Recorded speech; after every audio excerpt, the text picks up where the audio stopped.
Assalamualaikum warahmatullahi wabarakatuh. Apa kabar sahabat iDream? Hari ini iDream Motivation edisi di Inspirasi Keluarga kembali menemani Anda bersama saya Rudi Saputra.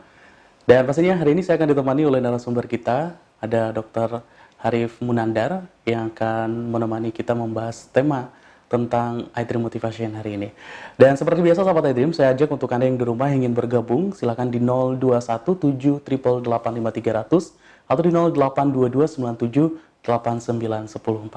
Saya sudah bersama Bang Arif di studio, kita sapa dulu. Assalamualaikum Bang Arif. Waalaikumsalam warahmatullahi wabarakatuh. Bagaimana kabarnya hari ini? Alhamdulillah sehat. Alhamdulillah. Kira-kira tema kita hari ini kan bahas tentang apa nih Bang Arif? Iya, kita akan bahas satu tema yang sering juga dibahas ya dan menjadi masalah, bukan menjadi masalah, menjadi challenge bagi beberapa orang, itu menyangkut harga diri ya atau self esteem ya. Karena begini, banyak orang yang merasa mengalami kesulitan dalam interaksi sosial dengan orang lain, termasuk dengan mungkin dengan pasangan, dengan teman atau dengan peer groupnya, itu karena persoalan masalah harga diri. Nah, ada beberapa pandangan yang tidak tepat, seolah-olah harga diri ini bersumber dari bagaimana penilaian orang tentang diri kita, gitu ya. Ada orang merasa harga dirinya terlukai gitu ya, karena orang lain berpandangan negatif tentang dia. Nah, kita akan kupas sebenarnya bagaimana sih kita membangun harga diri, bagaimana kita membangun self esteem ini, supaya kemudian kita tidak salah paham dan kita tidak menjadi korban dari mungkin sikap-sikap orang lain yang tidak sepenuhnya mensupport kita. Oke, Gitu, baik. Itu pembahasan kita hari ini sahabat iDream bersama Bang Arif nanti sampai di sesi terakhir nanti, yaitu mengenai bagaimana membangun harga diri. Dan juga untuk Anda yang menggunakan media sosial, saya ajak silakan Anda bisa kunjungi media sosial kita di @iDreamRadio untuk Anda menggunakan Instagram atau untuk yang menggunakan Twitter, silakan Anda bisa follow akun Twitter kami di @iDream1044 dan pasti bisa mendapatkan informasi terkait program-program kita. Anda juga bisa menyaksikan konten video program kita ini bisa di channel YouTube iDream Radio. Jangan lupa di like, komen, dan juga subscribe dan share ke teman-teman Anda. Pembahasan tema kita hari ini bagaimana membangun harga diri. Saya akan bahas bersama Dr. Arif sesaat lagi bersama Anda di Inspirasi Keluarga.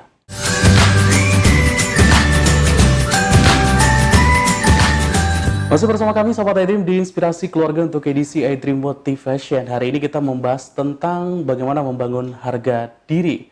Yang memiliki pertanyaan silakan di 0217888300 atau di 082297891044. Kalau kita bicara tentang harga diri, Bang Arif, ini kan sering banget disebut sama orang-orang. Kalau kita bicara harga, ada sesuatu yang harus kita bayar, ada nilainya. Tapi bagaimana dengan harga diri ini? harga diri ini terkait dengan nilai tadi, dengan values ya, seberapa tinggi nilai diri kita, baik di mata orang lain maupun di mata diri kita sendiri. Cuma memang banyak tadi saya katakan banyak salah paham ya, seolah-olah harga diri itu terutama ditentukan oleh bagaimana orang lain melihat kita, bagaimana orang lain memberikan harga atau value kepada kita. Nah, akibat salah pandang ini kemudian ada banyak orang yang sangat peduli pada pandangan orang tentang dirinya, gitu ya. Jadi dia sibuk memantas-mantaskan diri, dia sibuk mematut-matutkan diri, dia sibuk menempelkan berbagai macam simbol yang dalam keyakinan dia itu akan membuat orang lain memberikan nilai tinggi kepada dirinya. Padahal kemudian kosong gitu loh Mas. Nah, sehingga ini saya tekankan bahwa sebenarnya harga diri itu bersumber dari awalnya adalah penghargaan kita sendiri terhadap diri kita, gitu ya. Orang yang menghargai dirinya dengan baik, insya Allah akan lebih mudah mendapatkan self-esteem atau harga diri yang kuat tadi. Jadi menurut saya, mulainya jangan dari luar, jangan dari pandangan orang tentang kita. Karena nanti kita akan terdorong, akan termotivasi, akan tertrigger, terpicu untuk mengikuti tanda kutip ya selera pasar akhirnya, gitu ya. Orang mau apa, secara umum publik sukanya apa, kemudian kita ikuti. Padahal belum tentu itu merupakan gambaran atau citra diri yang tepat buat kita. Jadi menurut saya harusnya kita mulai dari dalam, dari hal-hal yang kita yakini, dari hal-hal yang merupakan value yang kita anut. Dari situlah harga diri itu harusnya kita bangun. Gitu, berarti selama ini pandangan orang terhadap harga diri ya banyak yang salah banyak gitu. yang tidak tepat ya. Contoh misalnya gini, karena kita sekarang hidup di dunia yang sangat materialistis Mas ya. Ukuran Keberhasilan, kesuksesan, kebahagiaan, kehebatan itu banyak berkaitan dengan materi. Contoh misalnya, saya ada seorang adik kelas, ya usianya agak jauh dengan saya dan belum lama bekerja. penghasilannya itu masih di bawah 2 digit, Mas. Mungkin sekitar, ya kalau saya sebut angka ya 7-8 juta. Which is untuk ukuran Jakarta atau Jabodetabek, jumlah sekian tidak besar sebenarnya. Nah, lingkungan sekitarnya, orang-orang yang seusia dengan dia, teman-temannya itu sudah kemana-mana pakai mobil pribadi. Dan dia nggak punya mobil pribadi nih. Apa yang dia lakukan? Akhirnya dia memaksakan diri untuk membeli mobil dengan mencicil, gitu ya. Terus saya bilang, buat apa kamu maksain diri gitu? Dengan gaji segitu, kamu belum punya rumah, kamu masih harus membereskan banyak hal gitu ya. Kamu paksakan diri untuk kamu nyicil mobil, gitu ya. Hanya karena banyak teman-teman kamu yang sudah pakai mobil dan dia ngerasa, wah ini harga dirinya nih, self esteemnya gitu terganggu gitu kalau nggak pakai mobil. Ini contoh yang sangat sederhana tapi real dari orang yang menakar harga dirinya dari apa yang dikatakan oleh lingkungan, dari standar lingkungan itu. Nah ini yang menurut saya agak berbahaya gitu ya, karena akhirnya harga diri kita itu menjadi, mohon maaf, justru menjadi murah gitu ya, karena ditentukan oleh lingkungan, oleh materi. Nah, ini yang perlu kita sadari, karena sekali lagi kita berada di lingkungan yang tadi, standar itu standar-standar materi. Sehingga akhirnya hal-hal yang berkaitan dengan value yang lebih dalam, itu seringkali terabaikan. Ini kalau ditarik lebih jauh lagi, Mas, saya khawatir inilah yang menyebabkan banyak orang melakukan tindakan-tindakan yang tidak terpuji. Gitu ya. Mengambil hak orang lain, bahkan lebih jauh lagi misalnya korupsi dan lain-lain gitu ya, karena keinginan untuk mencapai simbol-simbol harga diri yang materi tadi dengan cara yang instan, dengan cara cepat gitu ya, tidak berproses dengan benar. Dia mungkin nggak sadar langkah-langkah instan itu justru pada akhirnya akan merusak harga dirinya dalam jangka panjang. Jadi saya ingin tegaskan dua hal sebenarnya. Satu, harga diri itu mestinya basisnya adalah nilai-nilai yang lebih hakiki yang kita anut. Dan yang kedua, dia perspektifnya harus perspektif jangka panjang. Time frame-nya adalah time frame jangka panjang. Jangan sampai kita tadi menaikkan harga diri kita dalam jangka pendek dengan cara-cara instan, tapi sebenarnya kita merusaknya dalam konteks yang lebih panjang. Gitu, baik. Dan kalau kita bicara masalah harga ini, Bang Arief, kalau di satu produk yang menentukan harga itu mulai dari brandnya mungkin, kemudian juga dari bahan yang digunakan produk tersebut. Tapi kalau untuk manusia sendiri, harga diri, apa yang menentukan? Kira-kira prinsipnya sama ya. Harga diri itu terkait dengan personal branding, ya kan? Bagaimana kita membrand diri kita. Nah, kalau produk juga gitu. Ada beberapa produk yang awalnya dia membuat branding yang luar biasa. Tapi ketika konsumen mencoba produk itu, memakai produk itu, ternyata konsumen tidak mendapatkan value yang dijanjikan. In the end, produk itu juga akan kehilangan konsumen ya kan. Kalau kita analogikan seperti itu, sama dengan manusia. Ada orang yang begitu intens membangun branding dari dirinya gitu ya, dengan cara-cara tadi simbolis tadi ya, materi dan macam-macam. Tapi kemudian ketika orang berinteraksi lebih intens dengan dirinya, orang lihat kok, mohon maaf ya, ini kepalanya nggak ada isinya ya. Diajak ngomong mungkin nggak nyambung, atau ketika dia bekerja tidak kompeten, atau ketika berinteraksi kok orang ini nilai-nilainya tidak tidak memadai ya, dia tidak punya nilai tanggung jawab misalnya, punctuality dan lain-lain. Akhirnya lama-lama orang juga tahu ini brandingnya nih kosong gitu loh ya. Jadi sesuai juga dari tadi dengan kalau kita analogikan ke barang, antara branding sama isi ini harus sepadan, harus sepadan. Jadi kalau saya lebih setuju kita memperkuat isi dulu, memperkuat substance gitu ya. Dan nanti pelan-pelan branding itu akan sejalan dengan itu. Menurut saya begitu. Ketimbang kita bangun branding luarnya dulu nih, casingnya dulu, mereknya dulu ya. Kita tampil bahasa kasar itu petantang-petenteng di luar gitu ya. Kita bikin branding apa. Kemudian ternyata orang masuk, wah ini orang nggak ada isinya gitu ya. Nah, saya dalam konteks ini justru ingin lebih banyak juga mengingatkan, menasehati adik-adik nih para millennials ya. Millennialsnya kan terpapar sangat kuat dengan media sosial ya. Instagram misalnya. Dia bisa lihat Instagram orang lain. Orang itu kan kalau di Instagram itu ya tampilnya jor-joran gitu ya. Wah, luar biasa ya. Maksimal ya kan. Segala rupa lah ditempelin tubuhnya supaya dia tampilnya keren gitu ya. Saya ingin ingatkan bahwa apa yang Anda lihat di Instagram itu not the real life gitu ya. Sangat mungkin orangnya nggak kayak gitu ya. Jadi jangan kita terpaku atau tertipu dengan dengan branding yang kita lihat ada di situ. So poin saya sekali lagi, kita back to basic, better kita develop dulu diri kita, ya kan? Kita lakukan self development sehingga diri kita ini punya isi, punya sesuatu yang kita bisa tawarkan ke publik, punya sesuatu yang bisa kita jual, gitu ya. Either itu kompetensi or karakter yang kuat, gitu ya. Kemudian baru kita membangun branding. Bahkan kadang-kadang Mas, ketika isi itu sudah demikian powerful dan orang merasakan, menikmati kontribusi kita, no need untuk membuat secara khusus branding, gitu ya. Nggak perlu kita secara khusus bikin branding. Saya sering kasih gambaran kayak gini. Beberapa waktu yang lalu kita kan dikejutkan dengan salah satu anak muda dari NTB ya, yang menjadi peraih medali emas di kejuaraan atletik usia di bawah 20 tahun ya, lalu Muhammad Zohri. Kan begitu dia juara, dia menunjukkan isinya, dia menunjukkan kualitasnya, dia nggak perlu membangun branding juga. Benar nggak ya? Dia nggak perlu membangun branding.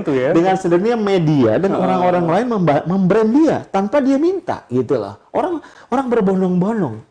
Bayangkan, pengusaha berbondong-bondong ngasih hadiah, kemudian bahkan presiden memberikan pujian, gitu ya. Ini kan contoh orang lain yang nge-branding dia. Kita nggak perlu capek-capek nge-branding diri kita sendiri.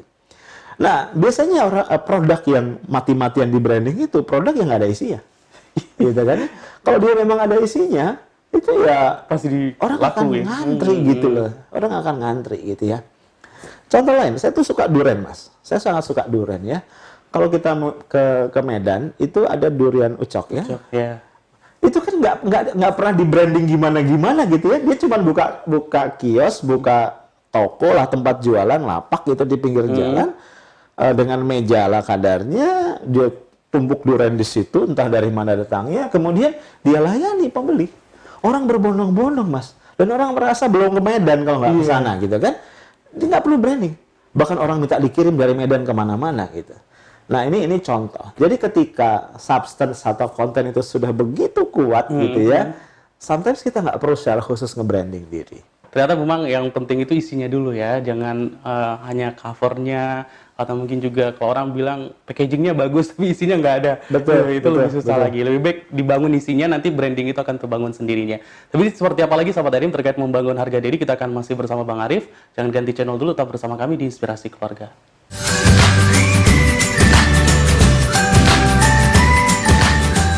Baik, terima kasih Sahabat iDream. Anda masih bersama kami di Inspirasi Keluarga untuk edisi iDream Motivation. Saya bersama Bang Arif. Hari ini membahas tentang membangun harga diri. Di sesi sebelumnya sudah dijelaskan ya, ternyata harga diri itu ya kita bentuk ya dengan kita membangun isi. Ada isinya dari diri kita yang bisa bermanfaat untuk orang lain, dan pastinya brandingnya akan terbangun sendiri. Tapi kalau Bang Arif, kalau kita membangun harga diri, faktor-faktor atau mungkin karakter apa sih yang sangat bagus untuk meningkatkan harga diri? Harga diri itu bisa naik dan orang bisa juga menghargai kita, dan kita juga bisa menghargai diri kita sendiri, Bang Arif. Ini juga saya akan ambil lagi analogi dari tadi kalau produk ya. Kalau kita belajar sedikit ilmu ekonomi, itu dijelaskan di situ satu produk yang punya keunikan, gitu ya, yang punya keunikan itu akan bisa menikmati harga premium. Harga yang mahal, gitu ya. Tapi kalau produk yang standar, ya harganya juga akan harga pasar, harga standar, gitu ya. Dan dia akan bisa menikmati atau men-charge premium price kepada customers kita. Jadi kalau tadi ditanyakan karakter seperti apa, gitu ya, atau orang seperti apa yang harganya bisa mahal, gitu ya. Simpel banget, kita harus punya keunikan. Kita harus punya keunikan yang membedakan kita, membuat kita itu stay out of the crowd, gitu ya. Jadi kalau ini crowd, kita tuh berada di luar crowd itu. Jadi orang-orang yang generalis saja, orang-orang yang dia tahu banyak hal tapi sedikit-sedikit gitu ya, dia juga tidak menonjol di bidangnya, dia bukan siapa-siapa gitu ya, dia tidak berkarya, itu akan menjadi orang yang mohon maaf harganya murah. Gitu. Jadi kalau kita mau harga kita tinggi, harga kita mahal, kita harus punya keunikan, tentu dalam artian yang positif. Gitu. Keunikan ini keunikan ini harus menyangkut dua hal, baik menyangkut soft side, ya, sisi-sisi lunak dari seorang manusia berkaitan misalnya saja dengan kecerdasan emosionalnya, kemampuan dia membangun interaksi, atau nilai-nilai luhur yang dia anut, atau juga menyangkut hard side. Dia punya kompetensi yang unik gitu ya, yang sedemikian uniknya, yang itu tidak mudah untuk digantikan oleh orang lain, yang tidak mudah ditiru atau tidak mudah disusul oleh orang lain. Nah, dua hal itu.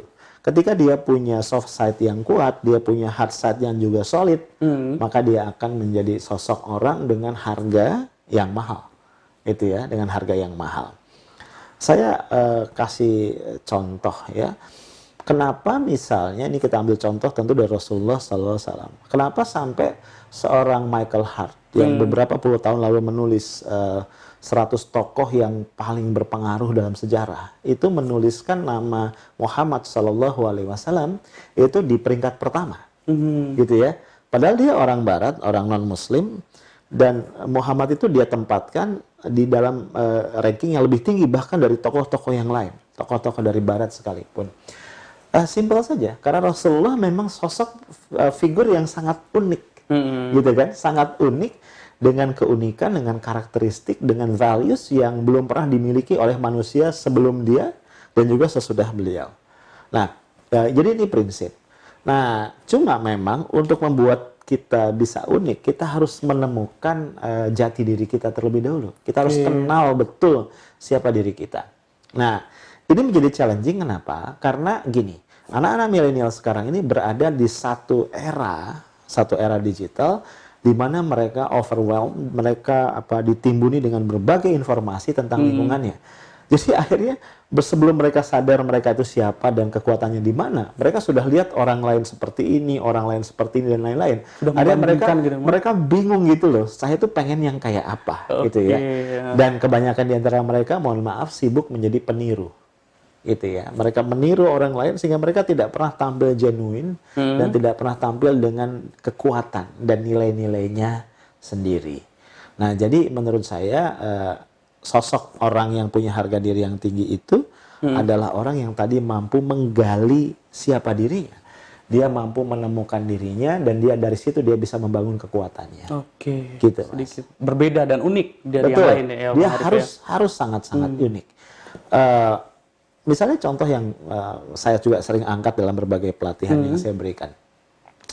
Kenapa Harry Potter itu menjadi sangat meledak di pasaran? Simply karena memang dia unik. The whole package unik, Mas. Bukan cuma ceritanya unik, tapi sosok penulisnya dengan story kehidupannya itu unik, gitu ya. J.K. Rowling ini kan seorang perempuan, ya. Ternyata saya baru tahu jarang sekali penulis perempuan menulis genre buku seperti ini. Jadi ketika sosok J.K. Rowling yang perempuan dikombin dengan buku Harry Potter yang genrenya seperti itu, ini menjadi package yang unik. Jadi mungkin kalau Harry Potter ditulis oleh seorang penulis laki-laki, ini tidak akan seunik itu.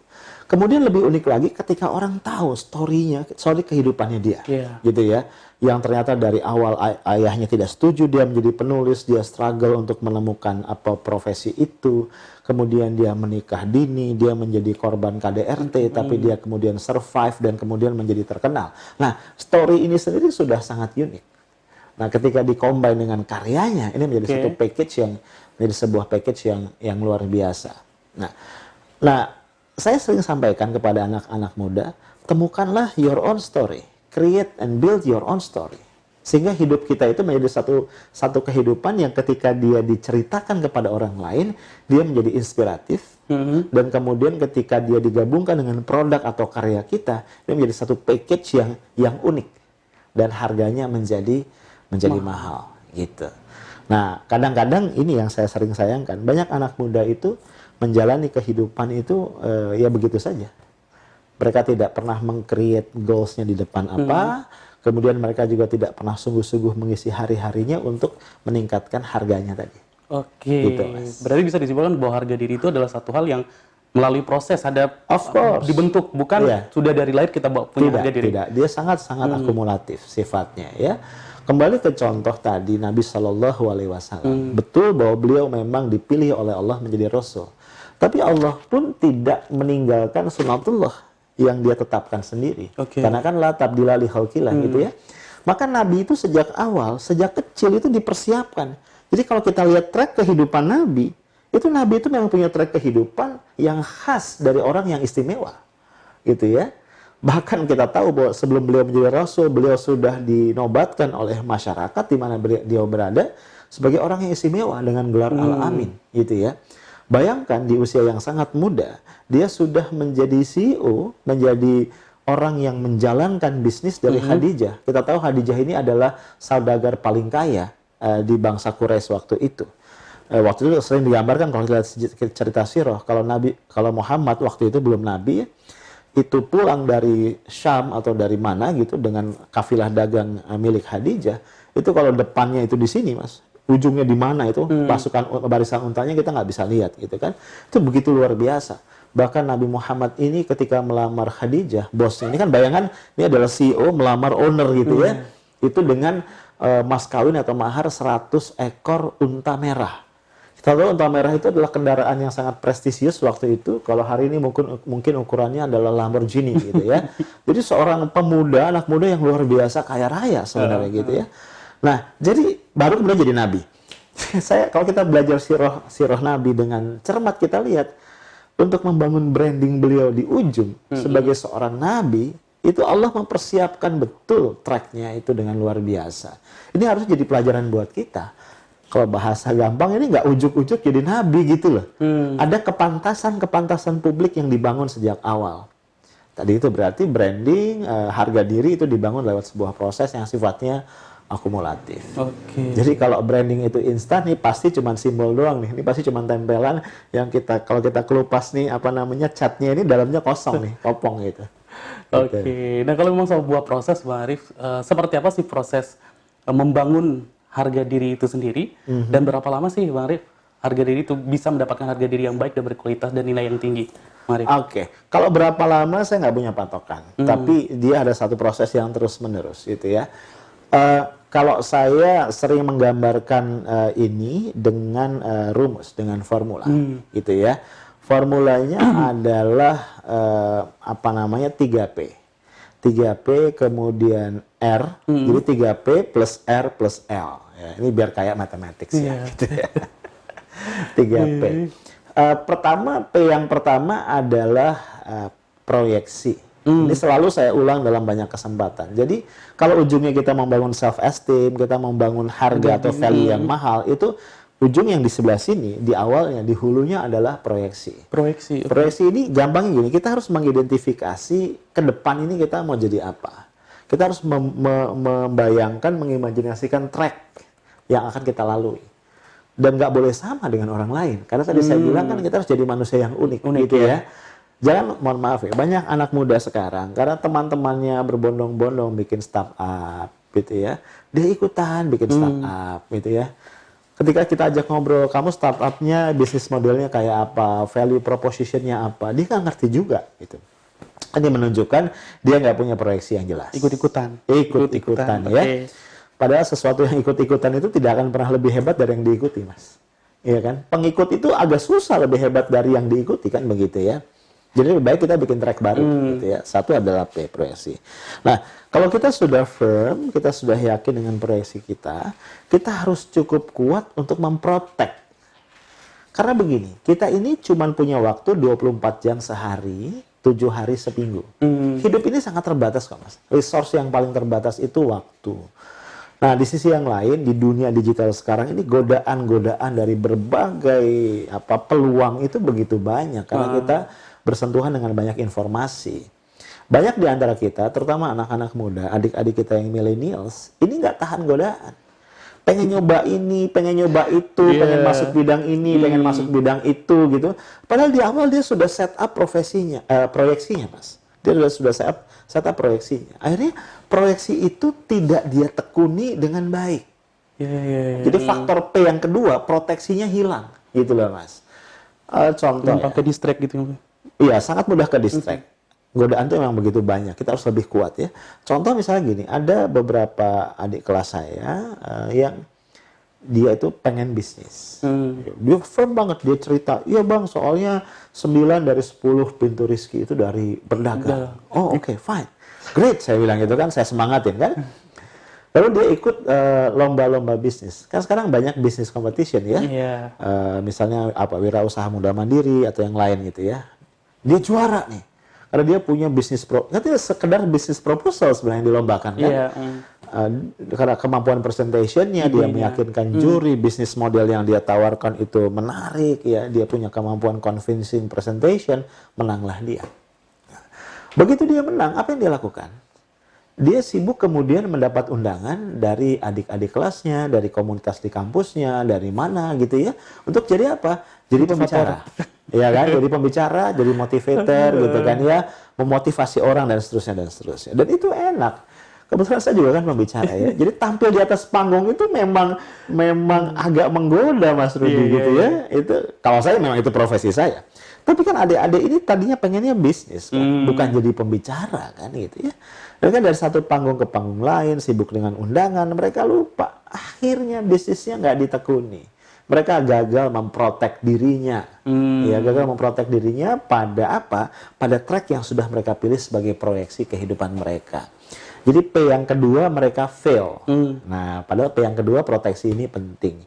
Tidak ada orang yang sukses ketika dia ngacak ke semua bidang. Itu susah. Ya, saya tidak mengatakan orang hanya boleh fokus pada satu bidang. Tapi menurut saya gini, kalau kita lagi coba satu bidang, kerjain dulu. Sampai dia mulai ketemu, kita ketemu selahnya di mana, kita mulai nyaman, kita mulai ketemu tracknya. Kalau ini sudah berjalan dengan baik, bolehlah kita expand ke bidang lain yang related. Itu boleh-boleh saja gitu ya. Tapi jangan terlalu awal kita ngacak ke banyak bidang. Gitu. Itu P yang kedua. Nah, kalau sudah kita jelas, kita protect, yang ketiga, kita harus work very hard agar kita mencapai achievement-achievement yang tinggi dan unik di bidang kita. Jadi P yang ketiga itu adalah prestasi. Prestasi ini penting banget. Jadi jangan sampai kemudian kita asik gitu ya menekuni bidang kita, tapi tidak ada ukuran-ukuran prestasi yang kemudian kita kejar dan kita pastikan dicapai. Nah akhirnya apa? Akhirnya kita nggak jadi apa-apa nanti. Gitu. Kita jadi, misalnya kita bisnis tapi kita nggak juga menonjol di antara para pebisnis yang lain, terus ngapain? Itu ya. Jadi itu P. Nah kalau 3P ini sudah kita bangun dengan serius, maka baru kita akan masuk ke R. Di R inilah tadi harga itu akan mulai ada. R ini adalah reputasi. Gitu ya. Jadi kita akan punya reputasi pada bidang yang kita pilih. Katakanlah kita pebisnis, gitu ya. Kita akan menjadi pebisnis yang dipandang orang. Itu. Nah, kalau sudah di level R ini, bolehlah sekali-kali kita jadi pembicara, itu boleh, ya kan? Kita ngomong tentang bisnis, kita memotivasi para pebisnis yang lebih muda dari kita, boleh gitu ya. Tapi jangan baru di level P, itu kita udah ngomong gitu loh. Ini apa yang mau dijual gitu ya. Nah, kalau reputasi itu kita berhasil jaga, nanti ketika usia kita tua, 60 tahun gitu ya, kita sudah punya generasi penerus, atau kita sudah meninggal dunia bahkan, kita akan bisa memproduce yang namanya L. L ini adalah legacy. Legacy ini adalah warisan nilai-nilai yang kemudian bisa dijadikan sebagai warisan yang diteruskan atau dipelajari atau dicontoh oleh generasi sesudah kita. Nah, menurut saya ini track membangun harga diri yang sesungguhnya. Jadi kan panjang banget sebenarnya, jauh banget dari kata instan. Benar-benar bisa berkualitas harga diri. Dan harga diri yang tinggi ya Bang. Jadi ada 3P, R dan L ya tadi sudah dijelaskan oleh Bang Arief. Namun seperti apa lagi Sobat Aim tentang harga diri dan membangun harga diri ini, kita akan masih bersama Bang Arief. Jangan ganti channel dulu. Tetap bersama kami di Inspirasi Keluarga dan saya ajak kembali ingin bergabung di 0217888300 atau di 082297891044. Saya akan kembali untuk Anda saat lagi di Inspirasi Keluarga.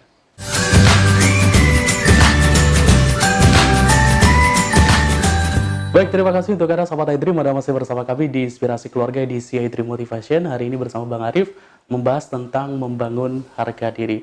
Kalau kita berbicara tentang harga diri, banyak orang yang bilang, misal sering kita ngeliat ada pernyataan, wah ini nggak bisa nih, ini udah menginjak harga diri saya nih. Ini bisa merusak harga diri. Bagaimana menurut Bang Arief tentang pernyataan-pernyataan seperti itu Bang Arief? Iya, ini menarik dan menurut saya ini yang harus kita clearkan ya. Jadi begini, banyak orang yang menurut saya terlalu fragile ya, terlalu rapuh gitu, kayak Gucci porselen gitu ya.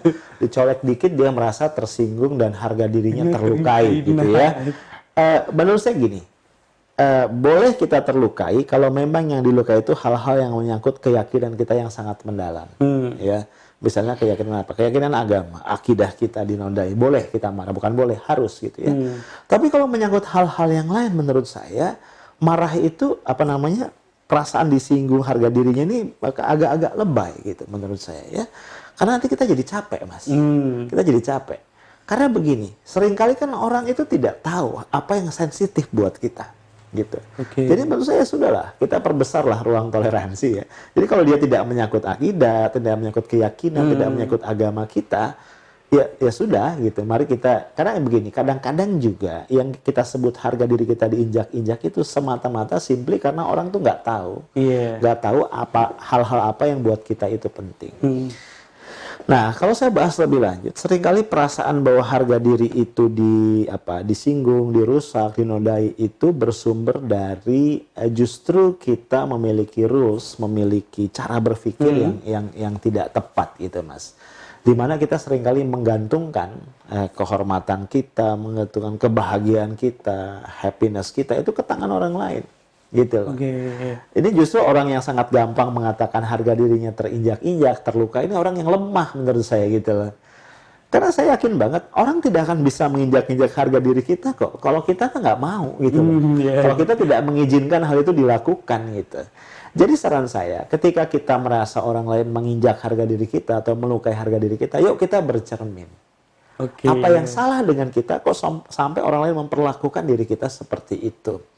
Saya berikan contoh begini, kalau kita tampil ke publik, di publik, sesuai dengan urf, sesuai dengan norma yang berlaku, kita berpakaian pantas, kita berbicara juga tidak berlebihan, gitu ya, kita tampil dengan sesuatu yang wajar dan normal, gitu ya, kita menjalankan apa yang merupakan amanah kita, kita memenuhi janji-janji kita, gitu ya, kita bersikap baik pada orang lain. Menurut hemat saya, agak kecil loh kemungkinan terus orang bersikap negatif sama kita. Saya percaya banget nggak ada asap tanpa api. Jadi better kalau suatu hari kita merasa dilukai harga diri kita, sebelum kita marah, mari kita coba introspeksi. What's wrong with me? Kalau sampai orang berani melakukan itu kepada kita. Misalnya begini ya, kalau kita di satu tempat taman, kita buang sampah sembarangan. Lalu ada orang marah, memaki-maki kita. Menurut saya kok ya agak wajar ya. Karena kita yang merendahkan diri kita sendiri. Orang yang beradab itu tidak akan buang sampah sembarangan. Gampangnya kan begitu ya. Kalau misalnya satu hari dalam sebuah diskusi, orang lain sedang bicara, kita potong. Lalu orang marah. Dan orang kemudian memaki kita. Menurut saya wajar saja. Karena etika masyarakat modern itu lu nggak boleh motong kalau lagi dalam diskusi kan gitu ya. Kalau satu hari misalnya kita janji jam tertentu dan kita terlambat, dan ini bukan keterlambatan kita yang pertama kali, lalu orang kesel, marah-marah sama kita, ya jangan tersinggung juga menurut saya. Karena kita yang, mohon maaf, yang nggak tahu diri juga gitu ya. Nah, tapi, Bang, gimana kalau saya tuh sudah menjaga hal-hal itu, etika-etika umum sudah saya jaga, orang tetap ada saja yang kemudian memberikan respon negatif gitu ya, yang cenderung merendahkan. Menurut saya begini, ini kalau pakai bahasa Jawa gitu ya, sing waras ngalah gitu ya. Kalau kita berhadapan dengan orang tanda kutip gila, jangan ikutan, gitu loh. Akhirnya harga kita sama rendahnya sama dia kan gitu ya. Ada orang marah-marah nggak jelas, terus kita marah lagi misalnya gitu, ya terus artinya sama aja dong. Kita sama ngacoknya, sama rendahnya, sama dia. Itu. Jadi menurut saya harga diri itu kita nentuin kok. Ya, kita ini bukan Gucci porselen ya, yang gampang banget terluka, tergores, pecah gitu. Bukan, kita ini manusia. Manusia itu adalah makhluk yang tangguh kalau dia mau gitu ya. Jadi artinya jangan terlalu mudah menafsirkan tindakan orang itu sebagai tindakan yang melecehkan harga diri kita. Jangan terlalu mudah, nanti kita yang capek gitu. Gitu, Mas. Kalau kita analogikan barang lagi nih, Bang Arif. Iya. Barang bisa turun harga. Apakah harga diri juga bisa turun? Apa yang menyebabkan? Sangat bisa. Salah satunya adalah karena kita gagal menjaga kredibilitas. Gitu. Jadi yang bisa ngejaga harga kita tetap mahal dan tinggi itu adalah kredibilitas. Oke. Ya. Contoh paling gampang, olahragawan yang meraih medali emas Olimpiade, misalnya beberapa kali nih, gitu ya. One day dia ketahuan ternyata bertahun-tahun menggunakan doping. Nah, kan, benar nggak ya? Ini kan persoalan kredibilitas, rusak kredibilitasnya. Akhirnya apa? Harganya turun, gitu ya. Semua gelarnya dicabut, medalinya ditarik kan gitu ya. Harganya turun, orang mencibir. Oh ya pantas lu juara, lu curang, kan gitu ya. Apalagi seorang lawyer atau seorang petugas di bidang hukum lah gitu ya, yang atau dulu lah kita pernah ada ketua MK gitu ya, yang ternyata terbukti menerima suap misalnya gitu kan ya, nggak kredibel, dia gagal menjaga kredibilitas. Jadi tolong diingat bahwa publik itu punya ingatan kolektif. Nah ini yang kita jangan lupa ya, kan harga diri ini seringkali kaitannya sama publik kan. Kita sudah capek-capek nih dari tadi dengan 3P, R dan L tadi membangun harga kita di sini nih. Tapi kemudian kita tergoda karena satu godaan kecil, kita ingin meraih satu dengan cepat, akhirnya kita melanggar norma, hukum dan sebagainya, tidak beretika, kita tidak kredibel lagi dan ini akan meruntuhkan harga kita. Padahal tadi untuk membangunnya sudah butuh waktu yang lama. Jadi sebenarnya jangan pernah lalai. Ada ayat Quran yang penting menurut saya. Allah mengatakan, a'udzubillahi minasyaitonirrajim, wala takunu kalladzina nasullaha fa'ansahum anfusahum ulaika humul fasiqun. Janganlah kamu menjadi seperti orang-orang yang lalai kepada Allah. Karena nanti Allah akan bikin kamu lalai terhadap diri kamu sendiri. Dan ini orang-orang dan Allah tidak suka pada orang-orang yang fasik, kata Allah begitu. Di surat Al-Hasr ayat 19. Pelajaran dari ayat ini adalah kan godaan itu begitu banyak. Mas Rudi, godaan ini begini banyak. Nah, kita sudah bagus-bagus menjalani profesi kita. Satu hari kita punya kebutuhan finansial, ada peluang untuk sedikit melakukan tindakan yang melenceng, mendapatkan uang lebih, kita tergoda misalnya. Nah, karena kita tahu godaan ini begini banyak, maka mari kita jangan lalai untuk zikrullah. Jangan lalai kita dekat dengan Allah dan berdoa supaya Allah tuh menjaga kita. Menjaga kredibilitas itu tidak mudah gitu. Ayat tadi mengatakan, begitu kita lalai untuk dekat dengan Allah, Allah akan bikin kita lalai terhadap diri kita. Ketika kita lalai itulah kita akan mudah sekali kepleset dalam hal-hal yang berkaitan dengan menjaga kredibilitas. Dan ketika itu harga kita didiskon habis, Mas. Gitu. Tadi yang menarik dari perbincangan kita mengenai bahwa membangun harga diri adalah sebuah proses dan dimulai dari menghargai diri sendiri. Nah, bagaimana nih untuk orang-orang tua yang agar anak-anaknya sejak dini itu sudah bisa mulai menghargai diri sendiri, Bang Arif? Iya, begini, orang tua harus pandai-pandai dalam memberikan feedback. Karena kadang-kadang orang tua ini ekstrim ya, ekstrim kanan maupun kiri. Misalnya gini, ada orang tua yang selalu memuji anaknya tanpa alasan, gitu ya. Akhirnya anak-anak ini, akhirnya pujian itu tidak lagi punya power untuk meningkatkan self esteem dari anak-anaknya. Ya, anaknya dalam kondisi apapun dipuji gitu. Atau ada juga orang tua, kan sekarang orang tua nih bapak dan ibu biasanya sibuk ya Mas ya, sama-sama kerja. Seringkali secara naluriah mereka merasa bersalah karena lama meninggalkan anaknya gitu ya. Akhirnya itu dikompensasi dengan apa? Banyak orang tua yang jor-joran tuh ngasih hadiah sama anak-anak itu tanpa alasan, Mas. Nggak ada prestasi, nggak ada momen, nggak ada apa tuh, anak dihujani dengan hadiah. Ada hadiah tuh mengalami inflasi ya, jadi nggak ada nilainya lagi. Atau kebalikan, ada orang tua yang nggak pernah memuji anaknya, nggak pernah mengapresiasi, nggak pernah memotivasi, nggak pernah. Jadi anak-anak itu bingung. Dia berprestasi, orang tuanya dingin-dingin saja, dia bersalah. Gitu. Nah, ini nggak baik menurut saya untuk membangun harga diri seorang anak. Jadi orang tua itu menurut saya harus bersikap adil, fair, dan proporsional.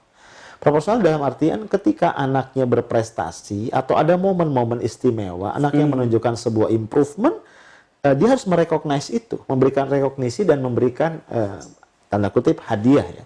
Hadiah ini bisa macam-macam, dari mulai kecupan, pelukan, mungkin apa gitu ya. Tapi tunjukkan bahwa orang tuanya ngeh anaknya berprestasi dan orang tuanya happy dengan itu. Sebaliknya ketika anaknya melakukan hal yang tidak semestinya misalnya, orang tua harus memberikan nasihat dan menegur.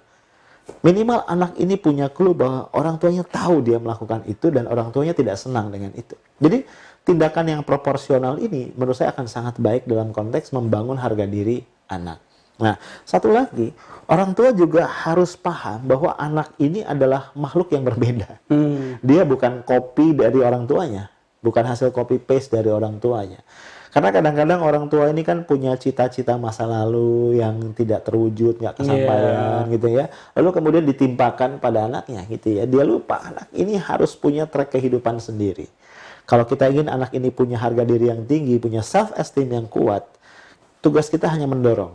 Mendorong anak ini menemukan track hidupnya, kemudian memotivasi mereka untuk berlari secara optimal pada track mereka. Jangan paksakan anak ini kemudian hidup pada track kita. Karena dia bukan kita, dan dia bukan hasil copy paste dari kita. Gitu Mas Rudi. Oke, sahabat iDream, kita bakal kembali bersama Bang Arif dengan ganti channel dulu. Masih ada satu sesi lagi bersama kita, tetap di 1044 AM iDream Radio. Lalu untuk Anda yang mengakses live streaming kita di www.idreamradio.id, dan untuk Anda yang menyaksikan di channel YouTube iDream Radio, jangan lupa di like, komen, dan subscribe, dan share ke teman-teman Anda. Saya akan kembali untuk Anda saat lagi.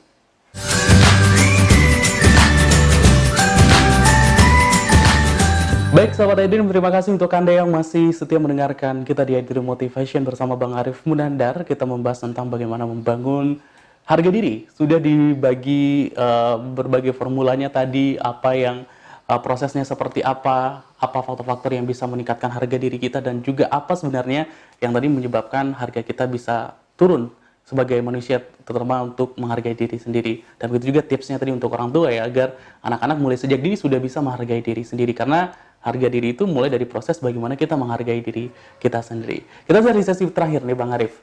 Seperti apa nih kesimpulan atau closing statement untuk pembahasan kita hari ini, membangun harga diri? Ya, satu catatan yang paling penting adalah orang hanya bisa memiliki harga diri yang tinggi, tadi sudah disebut juga, kalau dia memulainya dengan menghargai dirinya. Jadi be genuine aja menurut saya, jadilah diri Anda sendiri, temukan apa yang merupakan kekuatan dan kelemahan kita, kemudian bekerja keraslah untuk mengatasi kelemahan dan kemudian untuk mengeksplorasi kekuatan. Maka kita akan jadi sosok dengan harga yang mahal. Itu satu poin. Yang kedua, sebagaimana juga barang atau produk, harga itu akan mahal. Dia bisa menikmati premium price kalau dia unik. Sebaliknya kalau dia sama aja dengan yang lain, standar, maka harganya akan relatif murah. Maka carilah apa yang merupakan keunikan kita. Nah, untuk itu tadi saya sudah share formula ya.